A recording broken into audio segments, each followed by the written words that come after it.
episode of Crypto.com Live AMA. My name is Maria Ivanov, and I'll be your host today. In this episode, we'll be joined by Ben, Head of Strategic Business Development at Solana Foundation, to discuss the fascinating ecosystem of Solana. As most of you know, Solana is a decentralized stake layer 1 blockchain that uses Rust as the predominant programming language. Today, Solana has over $1 billion in total value locked and is the second largest developer ecosystem behind Ethereum. Thank you so much for joining us today, Ben. Welcome. Thanks for having me. Before we get started, can you tell us a little bit more about your background and the journey that led you to Solana Labs and later to Solana Foundation? Sure. So I've been in crypto for approximately 8 years now. My first job in crypto was working with Consensus within the Ethereum ecosystem.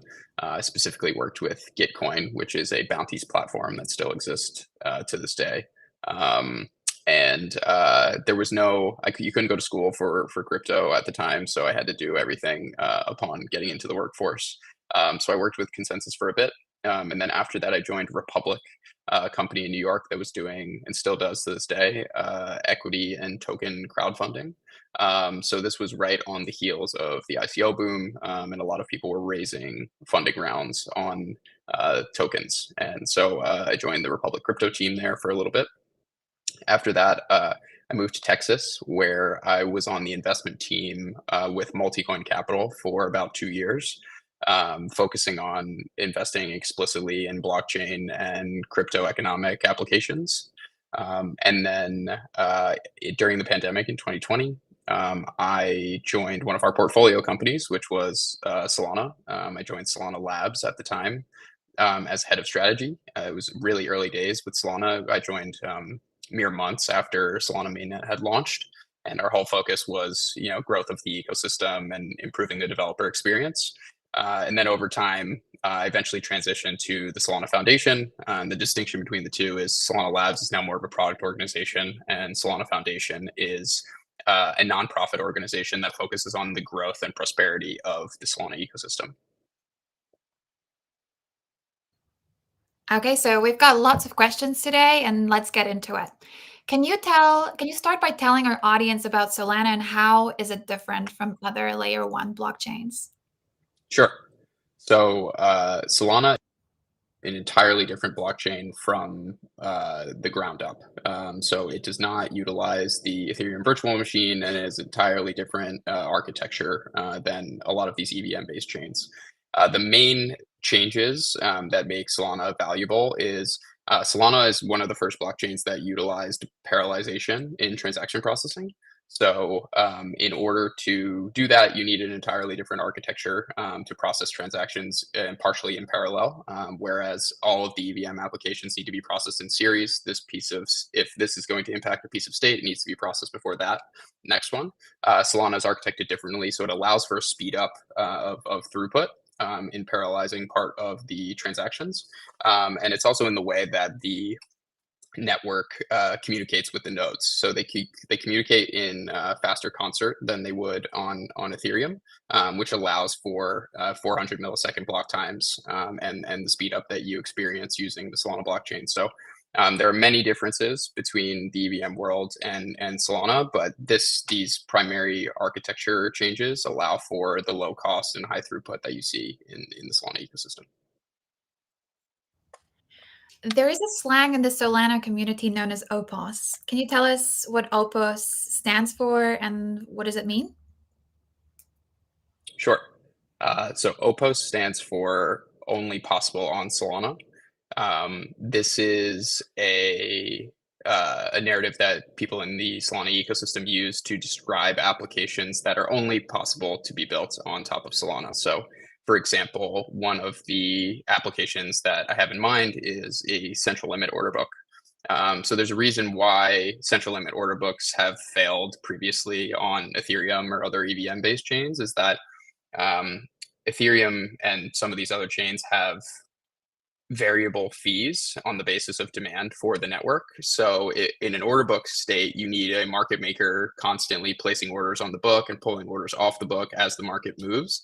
And in order to do that on Ethereum, you can't have assurances around the fee structure at the time. So it could be prohibitively expensive for you to market make on an order book on Ethereum or an EVM based chain with a global fee market. So on Solana, the reason why that is a central limit order book is possible is because it's not prohibitively expensive to market make on a central limit order book. So you can be constantly placing orders on and off the book and be incurring very minimal costs, fractions of a penny, in order to do so. And so it allows for a similar TradFi type of trading experience, but on decentralized rails. And on the topic of decentralization, how is Solana doing in terms of further decentralizing the network? Yeah, so I will make the statement that the job of decentralizing the network is mainly up to the ecosystem at this point.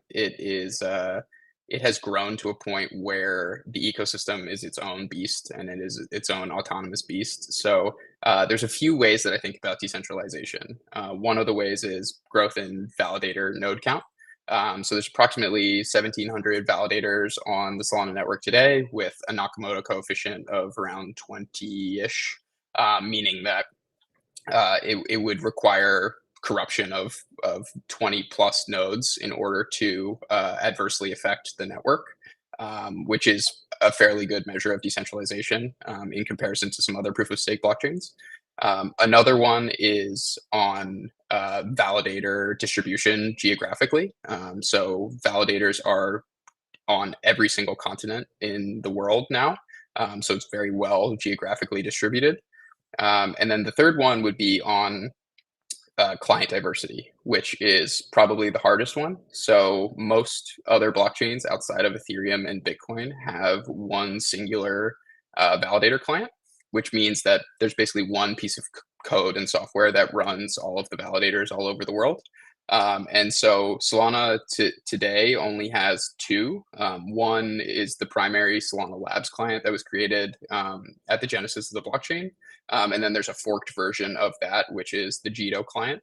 But there are two other clients actively in development that are rebuilding the Solana validator client from the ground up. And that is the last pillar of decentralization that I think needs to be accomplished by our ecosystem. And we anticipate that one of those is going to be in production by Q3 of this year. Excellent. Solana has surpassed all other projects in its highest DeFi trading volumes. What are your thoughts, Ben, on the growing DeFi ecosystem of Solana? Would you like to highlight some of the projects? Yeah, so the DeFi ecosystem has seen some pretty spectacular growth since Q4 of last year. This is probably due in large part to market sentiment turning around, but I want to give credit to all of the developers who worked hard on these types of applications throughout the bear market. Specifically, some of the applications like Jupiter, Solend, MarginFi, Orca, Radium, all of the people who make up the core foundational infrastructure of the Solana ecosystem. And it was really important to have them working in the months that they did up to now, because when the users come back and when the liquidity comes back into the ecosystem, people want to use applications that are easy to use from a user experience standpoint. And I think that people are growing tired of the friction points of some of the EVM architectures. And when you come over to Solana and you use some of these applications for the first time and it settles and works like you're using a Web 2 application, it is an entirely different feeling. You don't feel like you're interacting with a blockchain. And I think that Solana has kind of crossed the chasm in that respect, where people are at least interested in trying some of these applications out for themselves. So once that happened, as the market started to turn around in Q4, I think people realized that the trading experience in Solana is orders of magnitude better than anywhere else, and that has precipitated continuing growth. And last year in July, Solang, a Solidity Compiler for Solana, was released. It enables developers to deploy dApps on Solana with Solidity. What motivates the introduction of a Solidity compiler on Solana to Solana? Yeah, Sure. So the the thing that we're trying to build here is an application interface that anyone can use. And there's a very small subset of developers in crypto generally. And the large majority of them started developing in Solidity because Ethereum was the first smart contract platform to really move the space forward. So, given that a large majority of the existing developers are Solidity based, we wanted to make it easier for some of those developers to explore the Solana ecosystem. So basically what the Solidity Compiler does is allows you to use your existing skill set and write applications in Solidity and then have it compile to Solana bytecode and Rust to be deployed on Solana. So it's not a one-to-one. You still need to like fine tune after it compiles. Like it's not, you're not able to just put Solidity code in, run it through the compiler, and then have a fully working application on the other side, but it significantly helps in the process of developing from a Solidity dev into Solana, because you don't need to, if you don't have Rust competency, you don't need to learn Rust in order to deploy on Solana. You can kind of get 85–90% of the way there with the Solana compiler. Got it. And a question for developers. Solana has always been very, very active in organizing hackathons and conferences, such as Breakpoint. Can you share a little bit about your plans for these type of events in 2024? Yeah. So we have a lot of events coming up this year. The first of which is our hacker houses that we host in various cities around the world. I don't know all of the cities this year off the top of my head. I do know that the next one that is coming up is in New York at the end of March, which will have a specific focus on DeFi and security. So the Hacker House events are 2 to 3 day long events where we rent out a space and we provide monitors and Wi-Fi and food and coffee. Anyone is free to attend as long as you register. People come from the ecosystem to speak at these events, and it's also a great place to network with fellow Solana ecosystem participants or developers or otherwise. And we're going to be hosting about 4 to 5 of these this year, New York next, and then I believe Dubai, London, and a few others towards the end of the year. And then culminating in the end of the year in late September, we'll be hosting our annual Solana conference, Breakpoint. This year it will be in Singapore. I believe the dates are September 19th to the 21st. Don't quote me on that, but you can find out more information on solana.com/events. And Breakpoint is our seminal conference every year. It's a place to celebrate all of the wins and the progress of the prior year. This past year, it was in Amsterdam, and it was a really fantastic event to have everybody there coming through the bear market and getting together again as progress was being made. So really looking forward to Singapore and doing our first Breakpoint in Southeast Asia this upcoming year. Amazing. Um, so can you tell us a little bit more about Solana Phone? What are its features and how is it different from conventional smartphones? Sure. So I'll preface first that Solana Mobile and the Saga are a product of Solana Labs. So Solana, which is a different organization where I currently work at the Solana Foundation. So Solana Mobile, being a subsidiary of Solana Labs, is focused explicitly on this hardware device, the first of which was the Saga. So the Saga is a device that attempts to make it easier to use crypto applications from your phone and simultaneously more secure. So within the Saga phone, I actually have mine right here. Within the Saga phone, there's a secure element which stores your private keys. So when you set up the phone, you set up a biometric fingerprint scanner here on the back. And then that secures your private keys. So rather than needing to remember your 24 words or put in a password every time that you use a wallet or interact with a crypto application, all you need to do is scan your fingerprint on the back and it signs for you on the phone.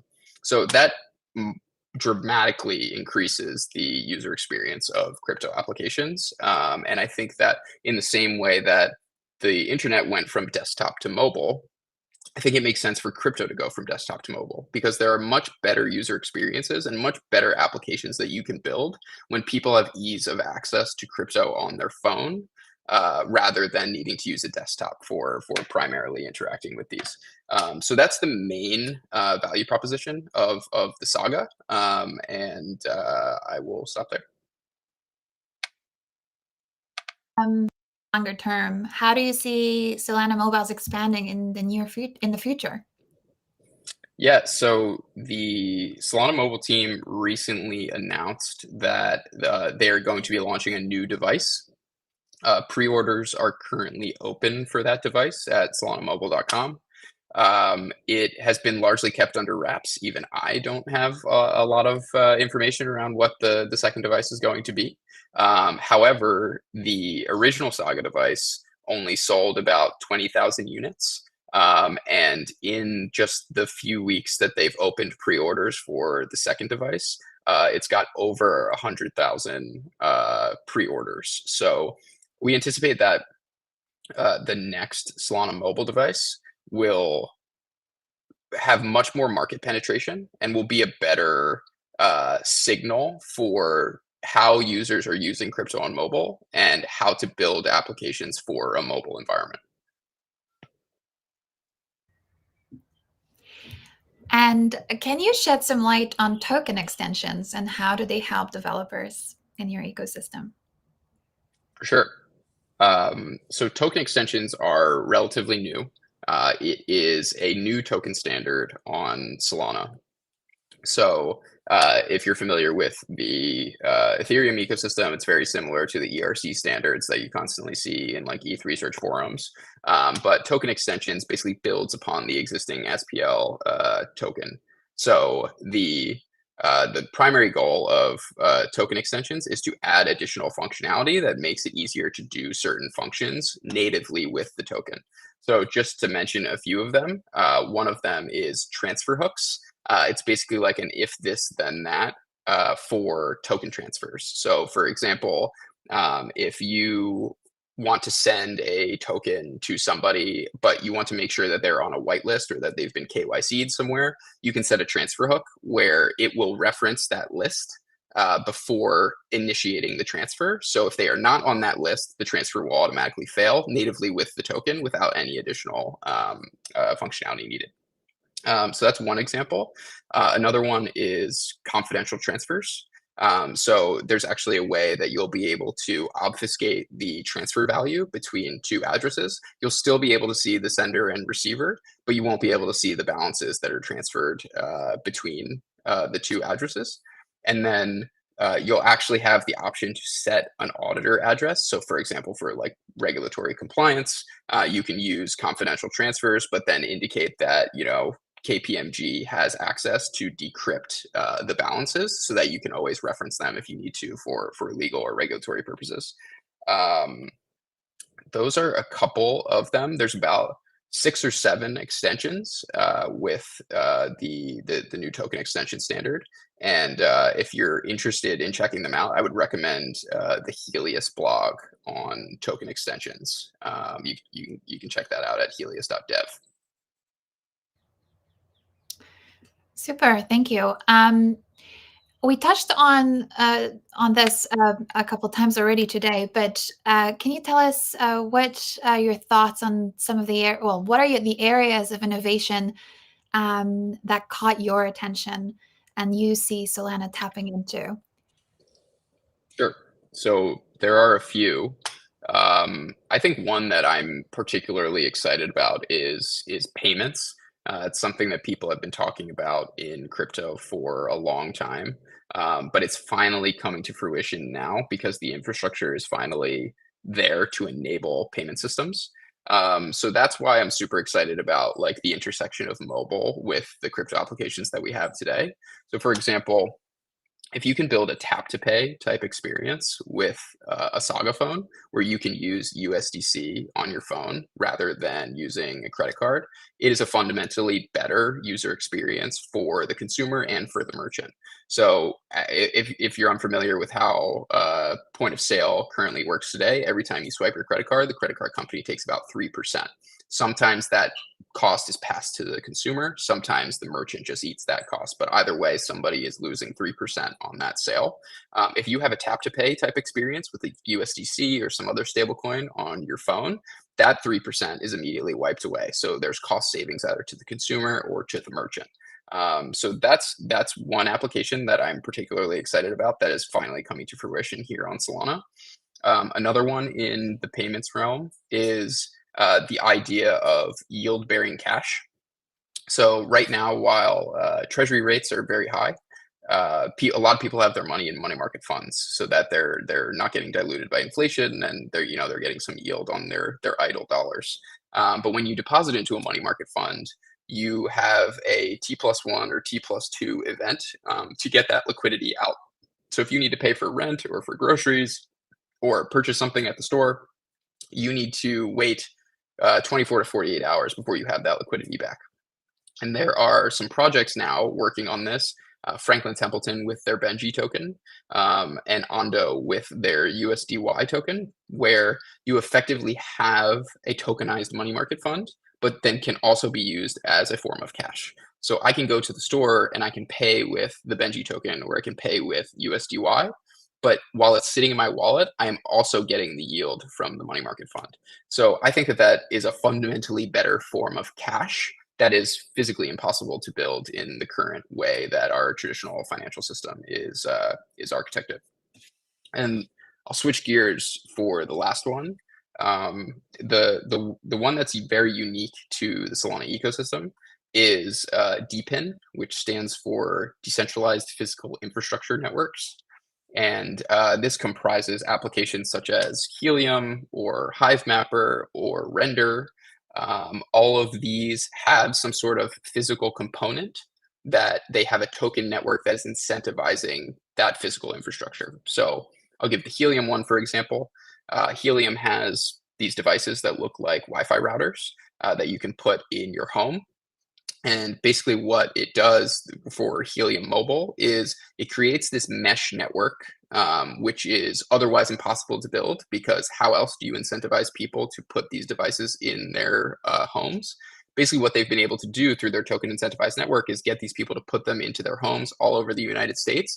Basically, they've built a mobile network from the ground up by utilizing these token incentivized networks. So now if I run one of these Helium mobile nodes in my home, when people pay for Helium mobile cell coverage, that payment gets then used to rebuy the mobile token or the Helium token, and then it gets burned. So it removes it from the supply. So if more people are using the network, the supply of the Helium token goes down, thus making the value of the network more valuable. So it is really a people's owned network that enables both a better user experience for the consumer because they have a much cheaper phone plan. I currently pay $20 a month for Helium Mobile, whereas I would pay upwards of $50, $60 a month for Verizon or some of these others. And then at the same time, I get to become an owner of the network. It's not owned by some large conglomerate. It's owned by the people who run the network. So there's a lot of really interesting stuff happening in the DePIN ecosystem. Absolutely. Um, are there any upcoming announcements or key milestones that we should pay attention to? Anything you can share today? Yeah, so I mentioned it briefly earlier, but the validator clients are one of the important milestones for the ecosystem generally. It will help with hardening of the ecosystem. It will help with network reliability. And the one to really be looking out for is the Fire Dancer client, which is hopefully going to be on mainnet by Q3. It is currently in testing on testnet. So Fire Dancer is a client being built by the Jump Crypto team. It's a fully open source client, so you can see all the nuts and bolts of the validator client. But basically what they've done is they took the original Solana Labs client and they broke it up into 7 different pieces and have optimized each of those 7 pieces from the ground up, making it an entirely different client from the original Solana Labs client. So why that's important is if you have clients that are all homogeneous, if you have a bug in one particular client, it's likely that that bug is in every single other client. But when you have a ground up brand new client, it's if there's a bug in the original client, it's unlikely that there's going to be a bug in this client. So having more client diversity helps with network reliability into the future. And as we have more clients onto the Solana network, that will only get better and better as we have different nodes running different clients. So that is one that I'm particularly excited about and looking to the future in terms of network reliability. And yeah, that's probably the most exciting one on my list.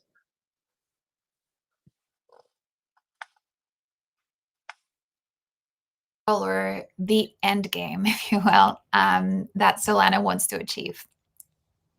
Sure. So the end game for the Solana ecosystem is there are other ecosystems that attempt to create a narrative around, being money or some of these other things that you may hear on crypto Twitter. Solana is not trying to be money. Solana is just trying to be a platform where people can build decentralized value transfer applications and have the best possible user experience for their end users. So all that means is lowest transaction fees, best latency, highest throughput, best developer experience. And so the end game really for the Solana ecosystem is to have this general permissionless computing platform where it's so easy to build the types of applications that you want to build, and it's so easy for the end consumer to use those applications. So that is the end game that the ecosystem is driving towards, and we are getting there day by day. But it is a very long-term game. So Sol is not trying to be money. We are not trying to compete with Bitcoin. We feel that we are in a league of our own, and we are really trying to build the best platform that you can possibly build for building decentralized applications. That wraps up all of my AMA questions for today. Thank you so much for taking the time to speak with us, and it was a great pleasure hosting you. Before we say goodbye, Ben, is there any final message you have for those who are watching? Yeah, final message would be if you're skeptical or interested in the Solana ecosystem, please come to one of our in-person events, either the Hacker Houses or Breakpoint. You can check those out at solana.com/events. And also, please give us a follow on Twitter at Solana Foundation. I'm personally at Benny Bitcoins. My DMs are open if you'd like to engage on learning about the Solana ecosystem, or if I can help in any way, please reach out. Thank you so much, Ben. And thank you everyone for joining us today. Be sure to follow crypto.com to stay informed about all of our upcoming events and announcements, and follow us on X at crypto.com, as well as our official Telegram channels and our YouTube channel, where this AMA will remain viewable after today. See you all later.